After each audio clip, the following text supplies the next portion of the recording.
ঘরে পড়ে থাকা জিনিস দিয়ে যদি এত সুন্দর একটি ওয়াল হ্যাঙ্গিং বানানো যায় তাহলে কেমন হয় বলুন তো, তাও আবার টাকা ছাড়াই, তাই না? আর চলুন কিভাবে বানিয়েছি সেটাই দেখাবো। তো আমার কাছে কিছু কাগজ ছিল, সেই কাগজগুলো দিয়ে আমি এখানে লম্বা লম্বা করে স্টিক বানিয়ে নিয়েছি।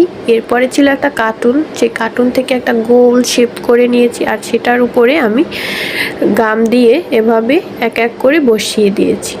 ঠিক সূর্য মামার মতো দেখতে হয়েছে। জানি এই সূর্য মামা আলো ছড়াবে না, কিন্তু আমার ঘরের সৌন্দর্য কিন্তু ঠিকই সে বাড়িয়ে দিবে। তো আমি সূর্য মামাকে সুন্দরভাবে রং করে দিচ্ছিলাম। এভাবে সোনালি কালার রং নিয়ে একদম চারপাশটাকে সুন্দরভাবে আমি এভাবে রং তুলি দিয়ে রং করে নিয়েছি। এই সূর্য মামাটাকে সাজাতে আমার বেশ কিছু প্রয়োজন নাই, বাস অল্প কিছু জিনিস দিয়েই আমি সূর্যি মামাটাকে এভাবে সাজিয়ে নেব। তো তার উপরে আমি ছোট একটা আয়না বসিয়ে দিয়েছি।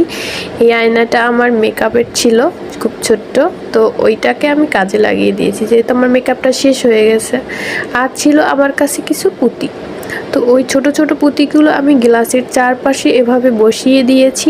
এরপরে নিয়েছি বড় দানার মুক্ত পুঁতিগুলো, তো সেগুলোকেও আমি এভাবে চারপাশে গাম দিয়ে বসিয়ে দিয়েছি। তো এরপরে নিয়েছি বড় কিছু স্টোন। এগুলো আমার ঘরে ছিল অনেক দিন, তাও বছর হবে। তো এখন এসে আমি এটাকে কাজে লাগিয়ে দিচ্ছি। তো এই স্টোনগুলো আমি স্টিকের ঠিক সামনের দিকটায় গাম দিয়ে এভাবে এক এক করে বসিয়ে দিব।